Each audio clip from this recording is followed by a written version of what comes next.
you can actually have somebody that has the structure and some natural gifted abilities to speak to people, then you're going to be dealing with a weapon. Welcome to the Mark Faris Experience, where we speak to the top entrepreneurs and successful people in our community. We have Dave Steele here, a super successful entrepreneur. Dave has launched a new hockey team that was able to make it a Canadian junior A hockey team, a championship team within 3 years. He's built a food company as well. And we're going to be talking about Nutrafarm that is currently overseeing 150 employees. He has a very cool track business as well. We'll be talking a little bit about that, Dave. And super excited for this interview. And thanks for coming on the show. Yeah, well, thanks for having me, Mark. I was probably equally as excited to talk to you as always. Cool. Well, Dave, we've had a lot of great conversations in the past, and so I really want to start on the beginning. I mean, you're a super smart guy. You had a university degree. Maybe take us back to the beginning, and what were some of the main things that you did to basically prepare yourself to be a super successful entrepreneur and business owner? I guess it starts from university. I was at York and came out of there with a kinesiology education, which was pretty much becoming useless because the government essentially stopped funding all of the kinesiology type practices in OHIP. So I did what anybody else did. I went and found a job, and it happened to be in sales. And from there, I just always looked at it from a business perspective. That first business had a career plan in front of me that I looked at, and I looked at the very top rank on the career plan saying that's my goal.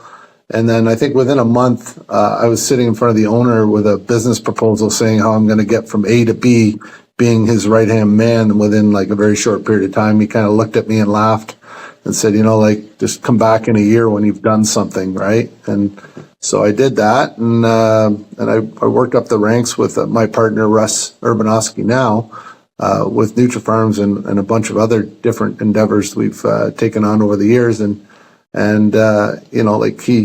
he put his, I was just a young kid. I was like 24 years old, right? And he had all the student debt and everything else. And so working along with him, I'd never made less money year to year. I've always made more as I went, as we built the clientele that we have today. It's a very cool business.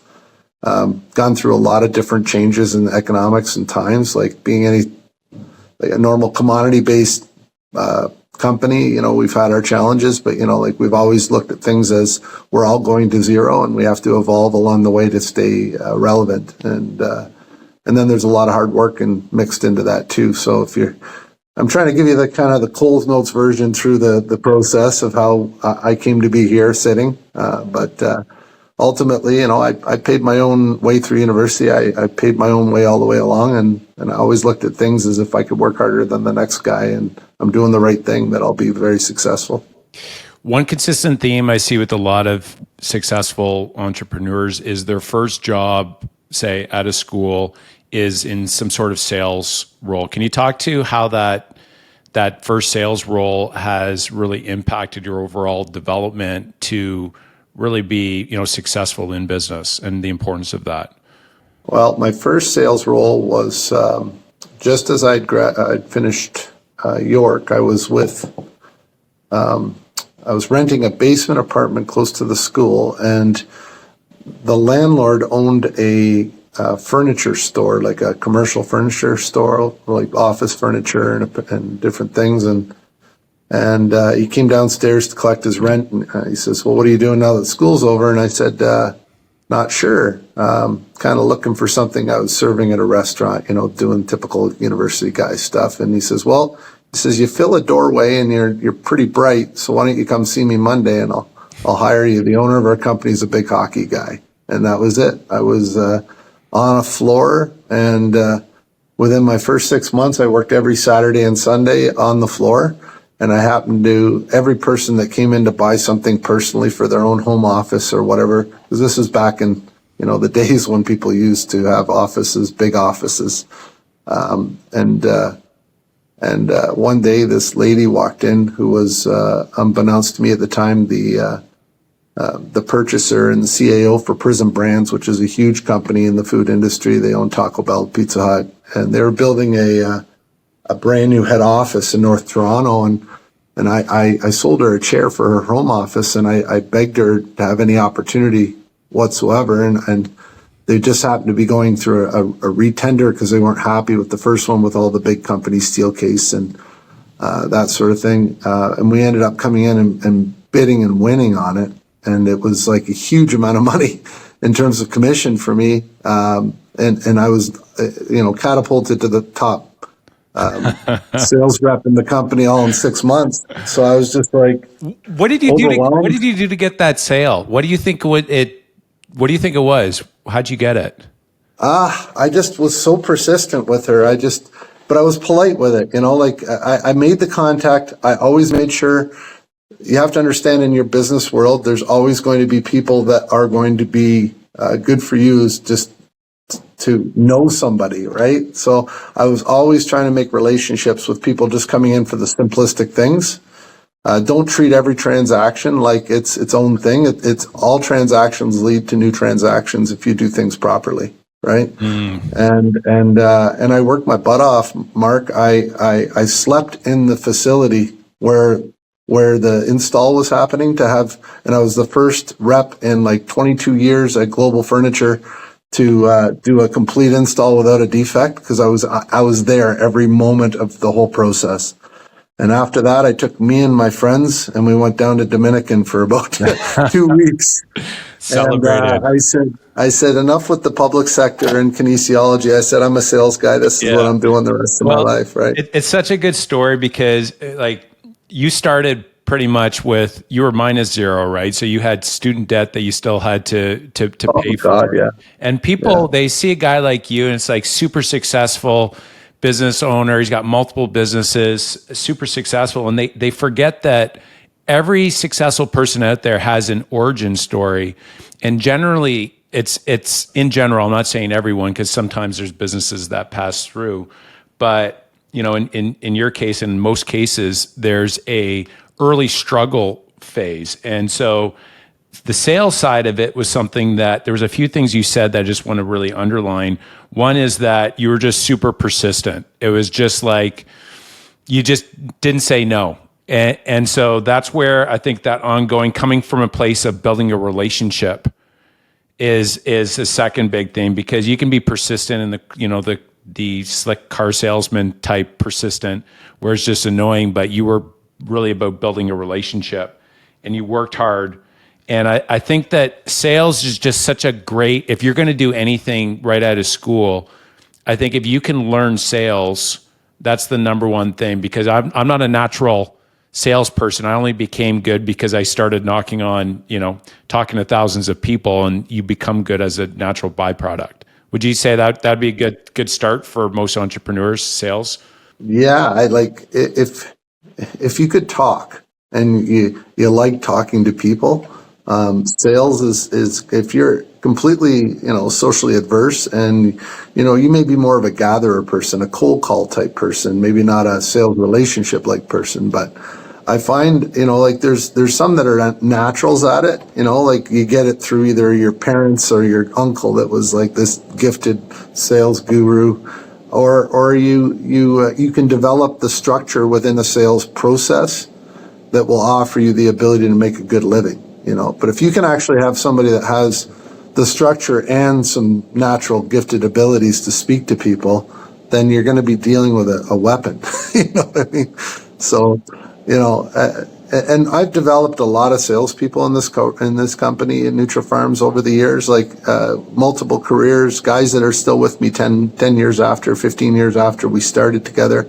More than that, some of them now. It's just time goes by, and it's just been it's been the same thing over and over, Mark. Nothing's changed in the sales world. It's about contacting people and discussing things and being honest with others, and working hard to earn business. You can't just expect business anymore. You have to work hard for it and evolve. Like I keep coming back to evolve, because as a corporation, like I always believe we're going to zero and you have to evolve. And if you're not willing to listen to as many perspectives and test those out, then you're never evolving, and you're going to die as a company in an industry or otherwise, Yeah. One of your gifts that I've seen is your ability to build relationships at the same time of being very clear on what the goal and the mission is. And that's one thing that I've identified with you, and you do it so well. What do you think it is? What's underlying the ability to build great relationships? Because it is at the heart of any business is really it's trust. And so relationships really sit on trust. But what else would you say that really strong relationships are built on, and how are you so good at doing it? So I've got a real operational mind. Yeah. I like to operationalize every idea. I love ideas. Ideas are wonderful. Everybody has them, but I think to answer your question, I kind of do the same thing with those that I meet. I envision what the relationship can be. And then I try and walk them through the process to get to there. And if they align with what I do, and usually I do things in a way that's either equal or I'm providing more, and then I'm assured that I'm going to provide value to them, whether it be the hockey team, advertising, Nutrafarms, my RC track, my beef businesses. We're always very, very reasonable, and we always, come through with our commitments. And, I think that's easy business nowadays, because there's few that are following all those rules. Oh man, there. What you just said, I'm just going to pause you right there, because that was amazing. We got setting the vision is really what you had said there. What the relationship can be.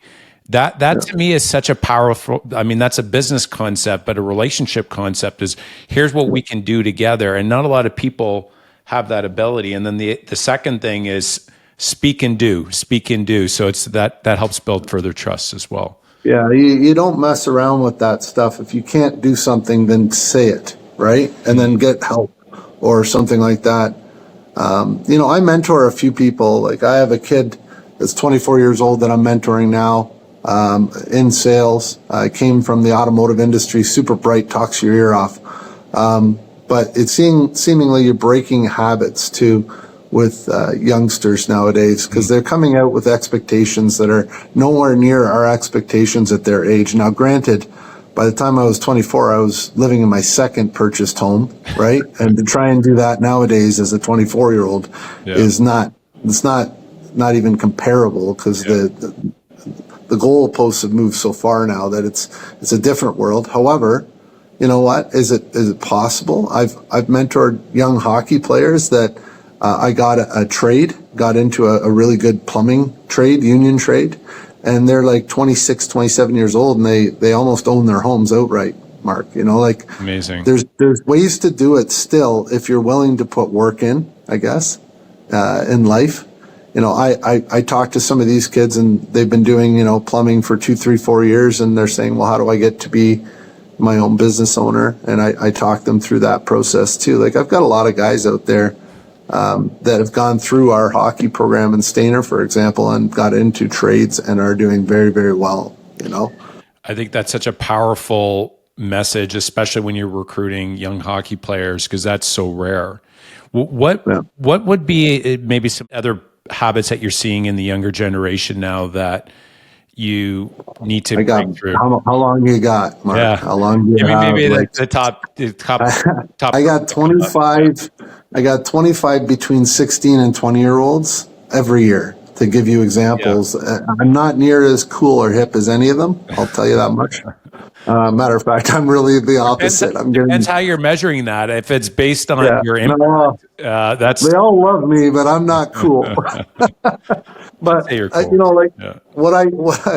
You'd be cooler with them than I would, is what I'm saying. You're probably closer to them. You're probably very direct, which is probably respected and appreciated, I'm sure. Well, I work hard for them, right? Yeah. They see me working for them. I'm at the rink. I'm vacuuming the lounge. I'm setting up tables. They see that. They see me at the rink emptying garbage cans when needed. And they see their parents see me at the door at the end of every game, thanking everybody for coming out. I'm making it something that is lost in the world when it comes to the hockey team. Like, that's gone. But when I was a kid living in Brockville, Ontario, going to the Braves games in the CJHL, all that stuff was there. And I'm like, where did it go? Why did it leave? What's the point of it? Yeah. So again, envisioning the end result being this perfect junior A franchise that do all these things in the community and that created basically a new something old that's new again, with nothing more than copying some of the things that I went through in my time, right? Like, how would I just picked my favorites of everything and built what it would look like, and then built that as a template, you know? And holy crap, we did it. Like, we made a Centennial Cup in 3.5 years of operation, because we went through COVID too. Yeah, right. Which is incredible, But, you know, at the junior A level. And that's something there that, and Collingwood, I mean, you moved a team. That was something that was big, and you built it from scratch, right? I moved a team I played for, Mark. Yeah. Which was tough, because I got a lot of calls from old buddies going, what the hell did you just do? I moved the Kingston Voyagers out of Kingston. Yeah. And anyway, it was needed, because there it was losing money, a lot of money. Like, these junior A teams, I'd say there's more losing money than making money, and that's just because of effort and effort alone, right? A lot of ownerships come in with different agendas, and we come in with the process that is proven to win championships, which is all inclusive of everything. Community, there's community, there's the business side, which is the advertising we do that you're involved with us with. There's the fan base side. There's the game day experience. We want to not just have a hockey game. We want to have entertainment. We want to have all age participation, and we want to make it feel like they're going to like a game in the Scotia Center, but they're in a very small venue that's got a lot of character, that does a lot of the same stuff. Yeah. And that's how we built the biggest fan base in the last 5 years of the OGHL. We'd be number one, I think, right now.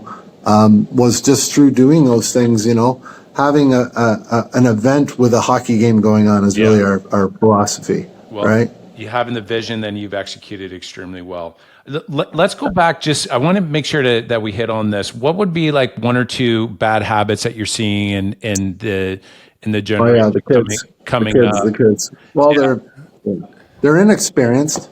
Yeah. Okay. Like in life, meaning I have them in. We do like charity car washes, and they don't know how to wash a car, Mark. Okay. Like, there's basic skills I think parents are losing touch with. Yeah. Like, they go to the car wash to get their car washed. They don't put a bucket and a rag and soapy water and wash it. Yeah. Like, just little stuff like that. They just don't experience. And then I think for the most part, there's not enough entrepreneurial leaders in the communities that we're in that are participating in creating others like themselves. I think it's me having, 25 kids that have gotten to the top of the hockey world in junior A hockey, that generally come from families that are affluent, are going to lead communities one day, or companies. And it's my opportunity to give them the best education on how to do that properly. And that's something big. But, again, like, what are they losing? They're losing mentorship in old ways in terms of how you can deal with a community, I think. And that's something I primarily teach them. Like, we do a lot of charity stuff with the kids. Last what was it, $190,000 we're up to in community donations straight back into places that need it. Like, we don't operate like a typical charity where you have to get all these receipts. It's just a fund that we create, and we make sure we put it where it's needed. If a family's house gets burnt down, we're going to donate some money. Like, it's really a fulfilling thing, because we're creating what I would call a cycle of community, right? Yeah. So there are people that are struggling in all communities out there. We see them. And then there are those that are doing very, very well in all communities, and those have to somehow connect, right? So I try and teach them to seek out, people that are really struggling to get heads above water, try and support them in whatever way possible, whether it be food banks or volunteerism or things like that. And then, try and uplift them so they become maybe a patron in our stands down the road, watching our games with their families, because we somehow influenced helping them get off the bottom, right? Yeah. And then, we create these leaders that have no mentorship in how to be good, strong leaders, but are all destined to be leaders. You know what I mean, Mark? Absolutely. So if a new, we'll say a new player comes to the team, they come to you and they say, listen, I want to start a business, I want to grow.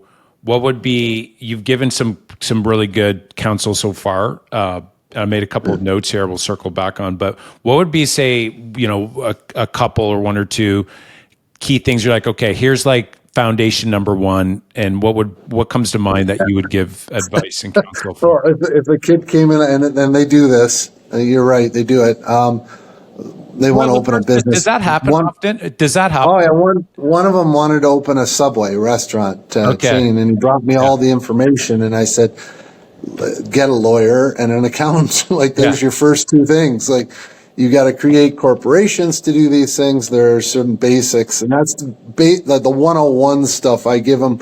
But they don't. I try not to give these guys career-changing advice when they're out on their own either. Like, generally speaking, anytime they've come to me, it's usually as a reference to something. A lot of guys got into real estate. I used to get a lot of reference checks from real estate agents and brokers that are looking for information on them.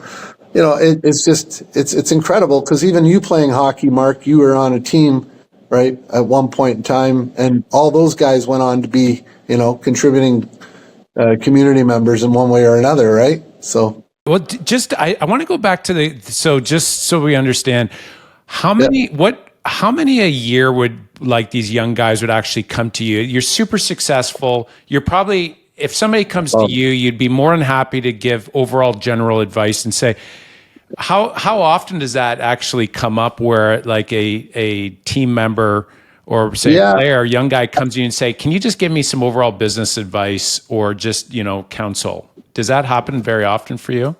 I'd say at least half a dozen times a year I'll get a call from and it might even be an old coach that coached under me at one point in time, or a athletic trainer that worked with me a long time ago. I got a pretty open door policy when I manage groups, so we become more comfortable with asking questions. I have a friend.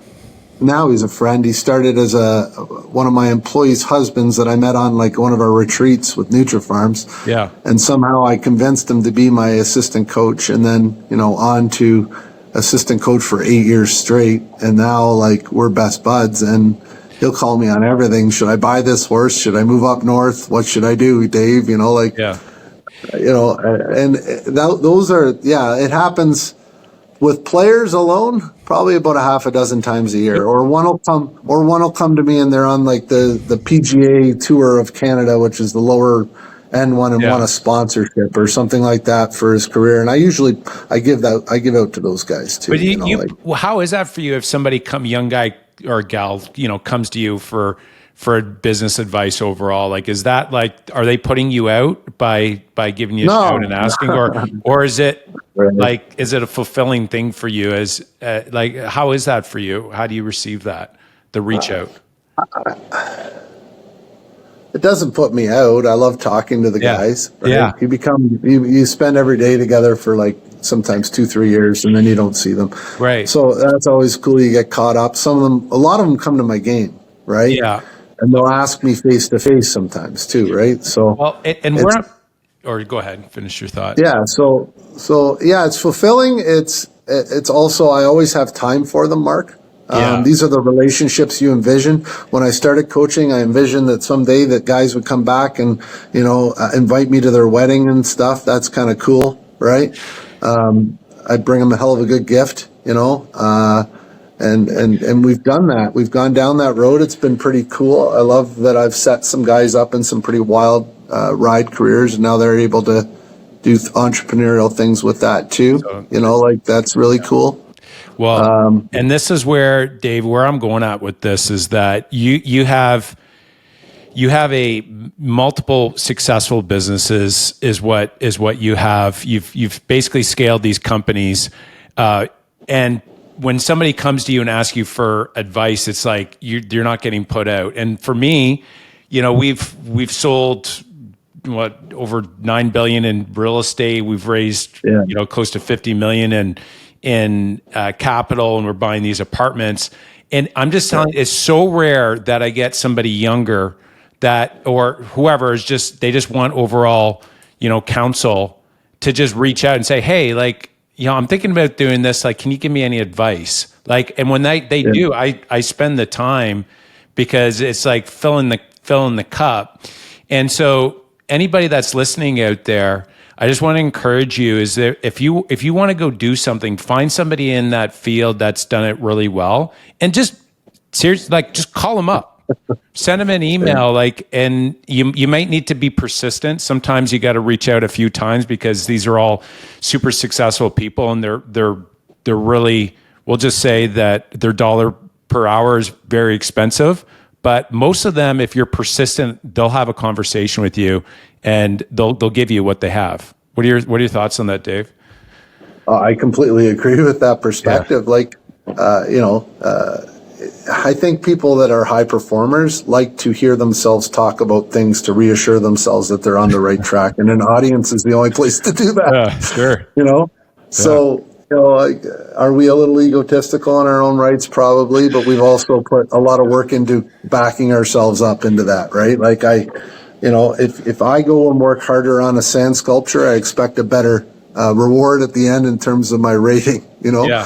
So I think that's, a very true statement, in the sense that we're all trying to help people, but while we're in our work mode, I guess, our valid times, you also share it to help make sure it succeeds like a child. Your ideologies are always like children.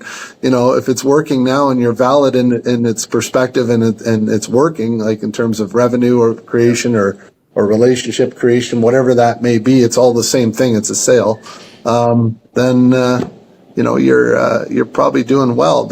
Now, again, and I'm kind of sidetracking a lot of stuff, but it all relates somehow, Mark. Yeah. Validity. I always talk about that. Like, I never wanted to be a 55, 60-year-old man trying an entry-level sales position anywhere. Right? Yeah. So working hard every day to try and grow wealth and making as many good decisions. And I made a whole pile of good decisions with the Faris team, with the residences we bought and sold over the years, right? And that's a fact. That sort of stuff, helps me achieve that goal. I'm not going to be that guy, hopefully, at 55, 60 years old looking for a job in sales, right?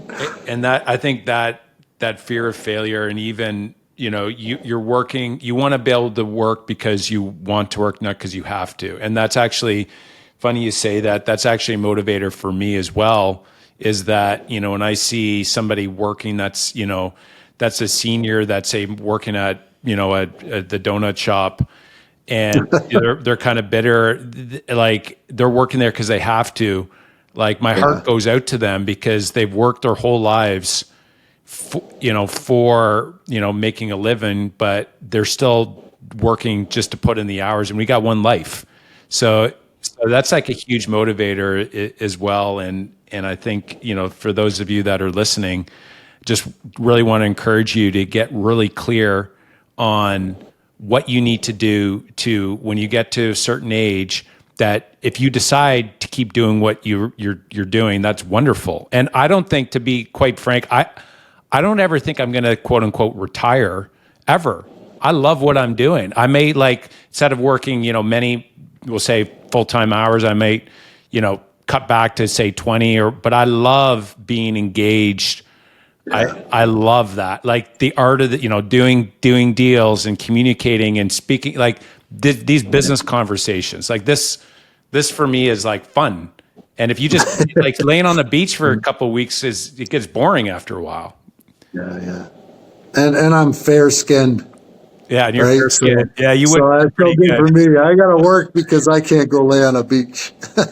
Yeah, no, So, Christina's got to pass that sunscreen over to you quite a bit. I'm yeah, well, right. both of us don't do well in the sun. And there's the other thing Yeah. we neglect to remember is that wherever there's a Dave Steele, there's probably a Christina Steele right behind him. And, in the operational eyes, like she's a completely different personality than I am. She's a bean counting economist, right? She's economist. I mean, she's not a salesperson in any way or shape or form or desire.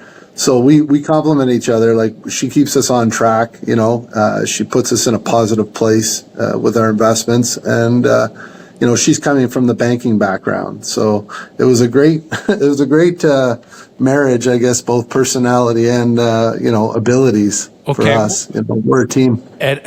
So having a supportive spouse and that you're connected and really your partner, and it's one of your biggest decisions that you make. What advice would you give somebody younger that's selecting their partner? Like what would you say was like the secret for you and Christina? I mean, you guys, been together, you guys are, happily married, and you have your business success. You guys work together as well. Is there anything that advice or counsel you'd give as to what makes a successful marriage, or even selecting the tiptoeing in some very sensitive areas, Mark? But yeah, I do often have the boys ask, right? And I just say, just first of all, take your time. Like the world has changed. There's not as much pressure for kids to get married younger, right? Take your time in your 20s, enjoy your time in your 20s, and let love happen. And then in terms of your business relationship, there's successful couples that are nowhere near each other's vocations and businesses, right? And there are ones that complement one another. And I think if you're marrying an entrepreneur, you almost have to be an entrepreneur. I think if you want to get honest with you, my wife was very risk adverse when I met her, because she came from the banking industry, which really just trains you to put it away and let it grow at a very incremental but safe way, right? Yeah. And I think the balance of having her brakes and my gas pedal worked out quite well, because there's things that certain people can do that are opposite in characteristics to a salesperson that will direct a company in such a good place. I'm sure you have your person, Mark, that keeps the dollars flowing in the right direction, and also everybody's safe in their job, and that's what my wife does great. Yeah, love that. So good. So moving on to decisions. Decisions are something that makes or breaks companies. And so how do you make quality decisions? Are there any values or principles that you make, or that you filter your decisions through to be able to create like consistently better quality decisions? Is there any sort of framework or values or principles that help you make better decisions on a day-to-day basis? Well, I often look at decisions as obstacles, right? So in a practical sense, you're trying to see the obstacle coming, and then you're trying to get around it and past it before it becomes a problem and stops you, right? Again, back to we're going to zero, we have to evolve mentality. So what happened in the last 5 years that might have changed things for Nutrafarms, as an example, or anything for that matter? My hockey team was shut down completely. Nutrafarms was having to go from a direct marketing company where we saw people physically in person to a completely online marketing company too. So, like a complete U-turn, and we did it in about 3.5 weeks, because we had already been looking and toying and playing with and investing in the possibility of going completely online just prior to COVID happening. And then we just had to supercharge it in 2 weeks, and we didn't miss any business. Matter of fact, we thrived because, it was kind of a custom tailored virus for what we did. We delivered local products locally to people's homes and left it outside. This is where the world was going. Restaurants were shut down, so people had to eat at home more. So it just drove our business to a place where we had to stop marketing and we had to start turning down business, which is the worst problem ever, but also terrifying for somebody that's trying to, grow the business to its limitless level, right? That was an obstacle because we had to create all these new things, platforms and online processes we never did, but we did it. And I did it with good people, and I did it with like 24 hours worth of work for like 2 weeks where we just hammered out the online part, creating it ourselves. Like we invested and made it ourselves. So we had to deal with a programmer and everything. Like it's just really old school stuff that we were doing at the time that now would be like, fixed in like one day, and transferred over. So, like it's just in 5 years, a lot's changed.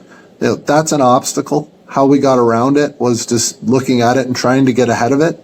So right now we're looking at another evolution, in my opinion. Things are changing once again. The costs are rising. The energy is rising. Interest rates are marginally going down, which is positive, but yet not enough. Yeah. Right. Yeah. So we have to be, we have to change and evolve again. And Nutrafarms going through that right now. We're going back to, feet on the pavement marketing. We're doing a lot of things. We're testing a lot of different shows, some different promotional packages. So going direct to businesses and offering, a different meat packages as a gift to your employees for, working there at Christmas or something like that. And then we'll come back and do a full lunch or barbecue if it's good weather for that company free of charge with their purchases, that sort of stuff. Like, so we're contacting people through their workplaces now too, and we're trying to come up with ways that where we're not going to be affected by any sort of sociological change, right? And that's really the evolution part. You have to evolve a company consistently. Well, what I've identified in you, Dave, is that if there's a problem, you hit it head on, and you said it. You try and get ahead of it, and so hitting a problem. And so when you're making a decision, is this going to be a quick fix, a Band-Aid fix, or are we going to solve this good, once and for all? Yeah. That's what I heard from you there is we get ahead of it, and then we do what's necessary, and then we take massive action to get it done quickly. Like in the case of turning within 3 weeks, that was just something like bulldog determination. But it sounds like the result of that was, you changed your business completely, and you were able to grow because of that decision to look after once and for all versus, let's just, do a special. It's no, we got to change that way we're going to do it. We need to go into it with massive action. Yeah, most of the decisions we made at that first COVID meeting, March 13th in 2020 there. Yeah. Most of the decisions we made was as I took over all our social pages. So 26,000 social followers, and they would, DM us and comment. I took over everything. I just said, I'm taking it all over. I want to know what people want and what people are saying. Yeah. And I did it for a solid month. And I think I did a Zoom call when we were done, and I passed over the socials again. And I had like 85 of my reps on that had just seen sales that had never been seen in the history of sales. And I think we did like a company-wide cheers with a beer. And that's when I handed it all back and said, okay, this is the new way, right? It's just cool. Like seeing problems, yes, I see problems, but I also have to envision how to get around them and always look ahead to make sure that you're always safe in the future from potential problems, right? So it's such a burden because you have to be right, or you lose money. Or you have to be right more often than you're wrong. And to see longer term, right, versus just today or this week, you're thinking like years down the road and industry changes, which is nobody else is doing that generally in a company. The leader needs to be doing that, and then to be able to face the brutal facts of what is actually happening, and then to be able to go against the grain. And a lot of times it takes a lot of courage to do what's necessary. Right. Yeah. And you know what? Inherently, I think it just becomes part of your own responsibilities, right? Yeah. you have your home life and then you have your work life, and your work life, you're responsible to everybody that works for you, that has a job, a career, family, that wants to, continue to grow that opportunity. You're the guy or girl or person that wants to take care of those people, right? But at the same time, it's fulfilling because everything I work with, like, you think about my life, right? Hockey, that's fun. Like, I've always had a passion for it. The food business, what better business to be in, honestly, because I get to eat some of the best meats in, like, I would say the world, because I've traveled the world and I still like my stuff better. I got a toy track in my backyard, like childhood Tell us silliness. about that. Tell us about that Oh, business. God. So, like, I used to, as a kid, till I was like 20, I geek around with RC cars, and I loved it because it was racing and it was off-road, and I just gave it up. And when, like, 2015 came around, they had, like, this little track in Barrie close to my house, and I went down there and checked it out. I liked it. Okay. And then my kid, I have two sons, a 6-year-old and 12-year-old. 12-year-old's Carter. He started getting into RC rock crawling and silly stuff like that. And then all of a sudden we're racing. Him and I are going to different tracks across Ontario and into Quebec, and we're racing these little things. And then that last year it became, fall, like every year. And I said, well, I'm having fun racing. Why don't we just not stop? I'll build like a dome in my backyard and we'll build an indoor off-road track. And there's a gap in the industry because there's no indoor facilities that race in the winter. So everybody that buys these toys that they have a passion for have to shelf them for like 6 months of the year, right? So I said, okay, well, I'll be the only guy. I'm in central Ontario. Everybody can come from anywhere from Windsor to Ottawa, and it's all kind of not too bad, right? And so we built a dome. I decided to do it September. We had it built and ran our first race first week of January, and we packed the place, Mark. Like, it's pretty wild. Then we got, we built an outdoor facility right beside it. So 230-foot track by 130-foot track. And we renamed it, rebranded the 400 RC compound. So we have like a big pit area, a big indoor track, and a big outdoor track. And we have huge races. Like, we have one coming up the end of this month, 30th, 31st, and 1st. And it's our fall classic race. We'll have hopefully inwards of 200 entries for that, and everybody stays on the property for the weekend. And it's pretty wild, but it still is just fun. It's paying for itself and paying back the assets, which I put right on my property. And that's how I explain it to my wife, Mark, as you know. Made a business out of it, and it's not cost. So that's super smart. Yeah. It's going to pay for my next investment with you guys once I start getting on the black side after I get rid of all this build. Well, I love how that's on my list. You've taken hobbies and you actually made a business. And so there's a theme here that I'm seeing with you, this identifying a gap in the marketplace, from taking a junior A hockey team into, a market that will, is actually going to succeed. So taking, the food business, taking it online, and then, this track business, you saw a gap in the market. What advice would you give, or maybe what filters would you say for an entrepreneur that's listening to find maybe a current gap in the market? Like, how do you do it? How do you identify these gaps? Is it just like naturally imparted to you, or is that something that is there any way of thinking, like, if you were to go into a new country, I'm sure you'd find the gap pretty quick. Find something. I'd be like, you're probably one of the best that I've seen. It's like you'll go into a market and well, I appreciate it. Where's the gap? Right. So how do you do it? Random. Like, how could you explain that? I did these things as a child, and now I found an opportunity to get into it, I guess. And I identified the gap through the fact that I participated in it and realized there's some negatives, and those negatives led to, businesses that can be profitable. Right. Okay. So that's the seeker right there. It's that what everybody is complaining about, what everybody else sees as a negative thing, you see as the opportunity to build something to solve that one thing. And so, that to me is like really good advice for anybody that's listening. It's like, oh, how do I find a gap in the market? What are people currently complaining about and what it is that you're doing? So first, you got to get in the marketplace and experience it. You can't just somebody tells you got to see it for yourself that yes, there is a gap, but then what are people complaining about there or asking for that just isn't there, and they're actually seeing it as a negative? That's a great opportunity to flip it. Yeah. And in your industry, I've seen how you've led with different, products, services that other realtors traditionally didn't offer, and that's why you've become so successful. It's the same idea. You found things that people would want in a real estate, contract, agreement, a relationship, all these things, and you built, a process to bring a customer into that world and want to stay there, right? Exactly. Yeah. And I love it. Like I steal a lot of your marketing, to be honest with you. I love the chocolates that I got after I bought my house up the road.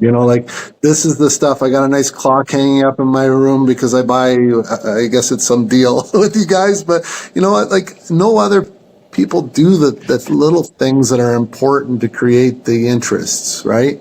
And that's kind of what I would say I try and do is try and find ways to make it appealing and make it worth the dollar I'm going to get for that service or entertainment or whatever. That includes the hockey team. I love our environment. Nutrafarms, I try and make sure that the employees are in a great environment. Like, I'm surprised you haven't heard it, but my HR manager has like a Marmaduke size puppy, Great Dane that's in the office, but it's a great environment. It makes her happy and work a lot better because their dog's there. And love that. You just evolve, to people's, if your interests and your employees' interests or your relationship with other partnerships interests are all met. And I think that's a great start to a successful relationship. Yeah, for sure. Yeah, just to give the listeners some further context there, on the capital side, what was happening is we had been helping thousands of investors buying investment properties, and what ended up happening was in the Ontario market, pricing rose, as you had mentioned, Dave. It's harder for somebody new, first-time home buyer, to buy a home now because of the rise in prices, the rise of interest rates, and then you also you have rent control, as in very harsh restrictions on landlords being able to raise market rents and to be able to evict non-paying tenants. So it was very hard for myself and our team to be able to service these investors that were looking for great real estate investments. So we actually traveled, we went out west, and, it's very reliant on oil in Alberta. So we went down south in these southern markets, and we found that there was very friendly landlord rules where you could evict a non-paying tenant within 1 to 2 months. You could raise rents to market value, and the market will dictate market value. And so that's where we launched. That's where Faris Capital was launched to help really, primarily Canadians. We still work with American investors to invest and get cash flow and get higher, like 20% returns. And that's where we had to go look for the opportunity, but we saw that there was a need, and it's because I was in the market, and then there was a lot of complaining happening. That was, it's hard for landlords here in Ontario. So that, just to give the listeners some context there, finding the opportunity comes from the complaints in general that are out there, and so you just got to look for them and change kind of your perspective of challenges. Yeah. No, and it was very clear to us when it was presented too, and it is a good opportunity, and I've shared it to a lot of people over the years too. So here, Dave, what would you say are maybe some advice that you would give a young entrepreneur to help them build wealth faster? Like, is there anything that has been really good lesson? Because, we hear different things, invest here, invest there. Is there any investing advice on how they can get to, say, retirement age and, they're working because they want to work, not because they have to? Is there anything that you would give a younger entrepreneur?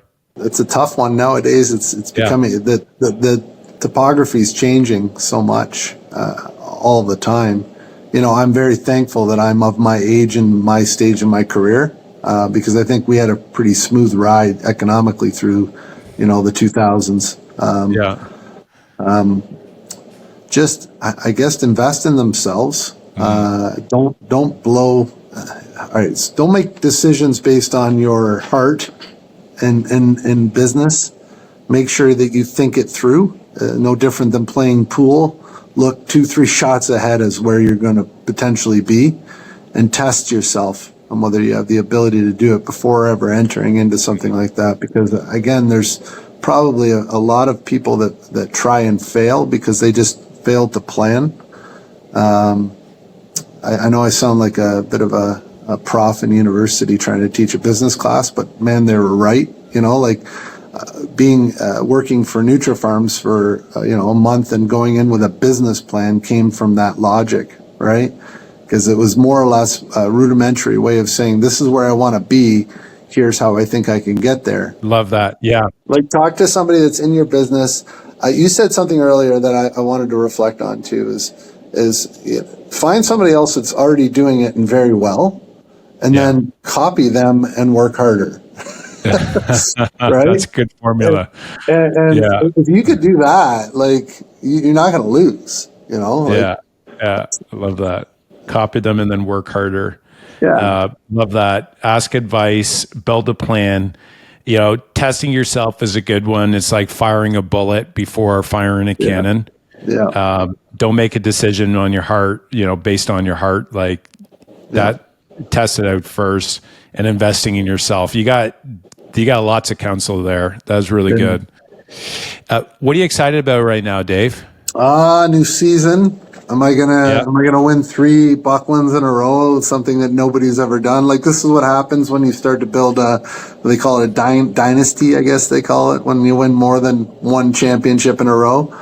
Is like, how do we stay there? Like, it's a lot of excitement happening. We're bringing in, like, of course, when you win a national championship, your recruitment gets a lot easier, Mark.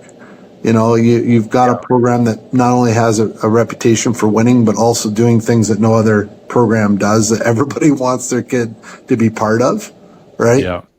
We right at the Centennial, I always make it, we're the only team that's ever done this. I make sure that while we're at the tournament, we go and we donate at least a morning of time to a charity of some sort, right?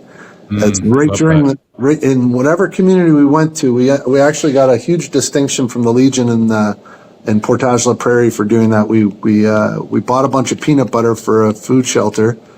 We kind of put together a tie between Sobeys and the Salvation Army again, because they had bad blood, and I kind of brought them back together in the room and chatted it out, right? And then we also washed and waxed the floors in the Legion, fixed it up, made them a Facebook page so they could be more sustainable. And we did all this in 10 days, right? And, like, it's just, man, that's fun. Like, that's what you got to do. It's thinking outside the box, really smart, unconventional in general, right? Most people wouldn't think about doing stuff like that, but it's what separates you. It's so powerful. One last bit of advice for an entrepreneur. Yeah. You have to be willing to do everything that you're asking everybody else to do. Yeah. Like, that's a big, big, big thing. Well, and you had said it earlier in the interview here, Dave, was that you're still, taking out the trash. You're showing, and it's so good because you're leading by example, and the kids see that. And I just think that is so powerful. It's like, if you get in the trenches and they see that, okay, nothing is below you, and they'll follow you. That's a great leadership principle. And I learned that. It's not, none of this is mine. I learned that before when I was 16, working in a dish pit in a restaurant in Rockport, Ontario. And the owner, his name was Ed Huck, and we did weddings there, and it would get pretty hectic for dishes at times. He'd come back and be working right beside me as the owner of the whole restaurant and boat tours and all that. So that was just a lesson I learned that I took forward to now. This is why I'm trying to teach these lessons to my hockey players, so then they can have the advantage of knowing the basics of how to be a good community person and business person, right? Through basically things that are gone lost in our society. You have to continue to do this stuff until it stops working, at least. Or you becoming 100%. And that's where I just had posted this: deep humility and curiosity are two traits of strong leaders. But the humility side of it, there was one more here. Okay, so here it is. Companies start to fall when the top leaders become arrogant. Never overestimate how good you really are. I think that's one of them. If the best way to show their humility and humbleness is to do something that isn't expected of the owner. Yeah. And it's like, if you can show it, I think that's a powerful trait, 100%. Yeah. Yeah. Nutrafarms, their quality is exceptional. Yeah. Totally believe in that. What would you say is the big differentiator? Why should somebody order, food from you and your business? What advice would you give, or we'll just say, why should somebody order food from you? Because we're a lost art, I guess. Like, we are still we own the plants, we have the animals on the farm, so it's vertically integrated as a supply chain to a customer, which is long gone by the wayside. Like, the majority of people eat through like 3 or 4 corporations that distribute food in different ways across Canada. That's just a fact, right? We are a smaller alternative to that when it comes to proteins, vegetables, and some organic products that we carry. We also have a relationship. We make our own cleaners, which are all environmentally friendly, amazing on wells and septics and all this stuff. But this is what Nutrafarms really is. It's an online grocer now that can provide, a higher quality, a lot more story and transparency.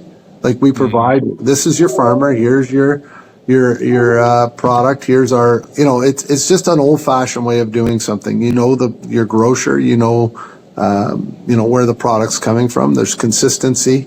There's no need for chemicals. We go with more of a pasture raised programs, where they're just eating from the land properly. And it's just, again, like, most of these packaging plants, because we own 2 packaging plants that will do the harvesting of all the products and the farmers locally where we're going to be drawing our product in from. And, they're just not around anymore. They've all gone to giant conglomerates, and we're just kind of a good option that's stayed on the trend, that can provide services that grocery stores don't. You see, seemingly, like, bigger stores are going into a regression of services where they're making you check out your own groceries and do that sort of stuff, right? So again, like, we're kind of going the other direction. Like, the huge investment is your house. You buy a house, you're making mortgage payments, huge investment.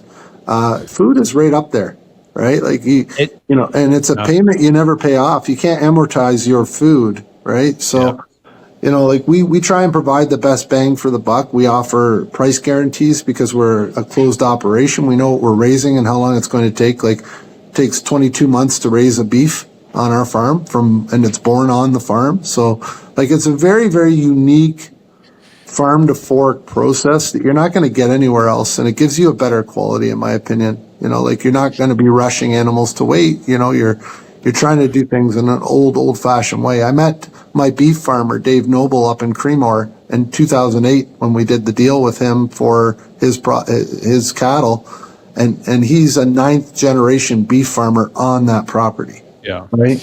And that's the standard in which we're raising the meat, is on his expertise, which he provides the best quality nutrition for these animals to come out just unbelievably good. And that's why we're doing so well, because you taste our product. It's good. Well, Dave, and this is something that Joanna and I we're huge on knowing what it is that you're eating.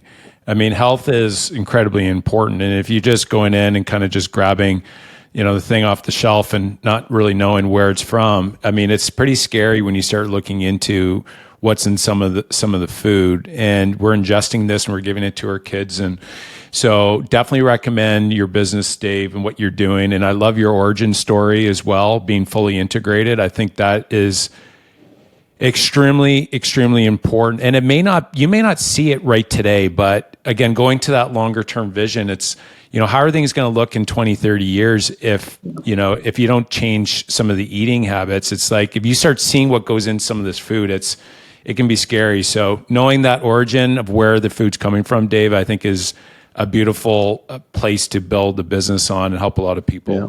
Yeah, thanks, Mark. Yeah. It's definitely something you get to enjoy too, because I take home a steak here and there, and they're all so darn good. Throw a steak over to me every so often, Dave. Yeah, too. anytime. Stop by the No. track sometime when you're up this way. Yeah, no, we'll do that. We'll stop in. We'll go a track, and then we'll get a nice steak there too. There you go. All right. So that's cool. So okay, you ready for the rapid fire part of the fire away? Quick answers. Gotcha.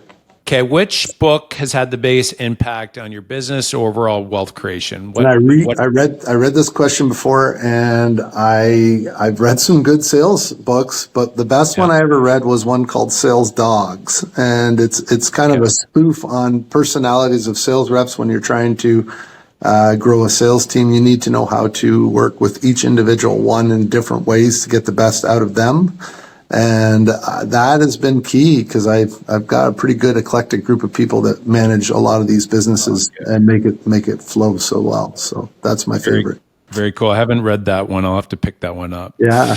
Okay. And what 3 words would others describe you as? If they could only say 3 words, what would the 3 words be for you? I'd say honest, empathetic, and successful would be